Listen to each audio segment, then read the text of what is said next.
This channel does not promote any violent, harmful, or illegal activities. All content provided by this channel is meant for an educational purpose only. Top quality और consistent performance के लिए सिर्फ silver pump नाम याद रखना। না হালাল খাবার দেওয়া উচিত নয়, এটা খুব খারাপ করছেন। আমরা তো জানতে পারতাম না, যদি ইসলামপুর রানীনগরের শামসুজ্জামান ভাই নিজেই বলেছেন যে আমার দোকানে কেবল হালাল খাবার তৈরি, এটা খুব খারাপ করছেন মমতা বন্দ্যোপাধ্যায়। এটা কোনো দরকার ছিল না। মুখ্যমন্ত্রী তার সরকারের টাকায় যদি রথযাত্রা উপলক্ষে বলতেন যে আমি মিষ্টি বিতরণ করছি, এর সঙ্গে অন্যায় কী ছিল?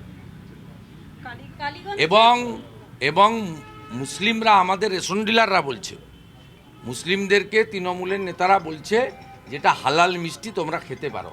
সেই কারণে আপনার 55% মুসলিমরা এখন অবধি তারা এই মিষ্টি গ্রহণ করেছে। কারণ তাদের কাছে যে তারা ধর্মের ব্যাপারে খুব কঠিন এবং কঠোর, এটা খারাপ কিছু নয়। এই বোধটা আমাদের হিন্দুদের মধ্যেও আনা উচিত। আজকে তাদেরকে স্থানীয় রেশন ডিলারকেও বলতে হয়েছে বহু জায়গায় যে এটা হালাল মিষ্টি আপনারা নিতে পারেন, এটা প্রসাদ নয়, আমার দোকানে তৈরি হয়েছে। তারপরেই কিন্তু তারা গ্রহণ করেছে।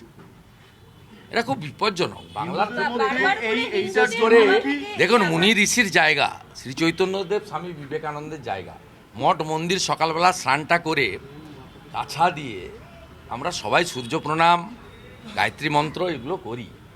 বাড়িতে তুলসী আছে, সবাই করে, শুধুমাত্র বিজেপির লোক বলে নয়।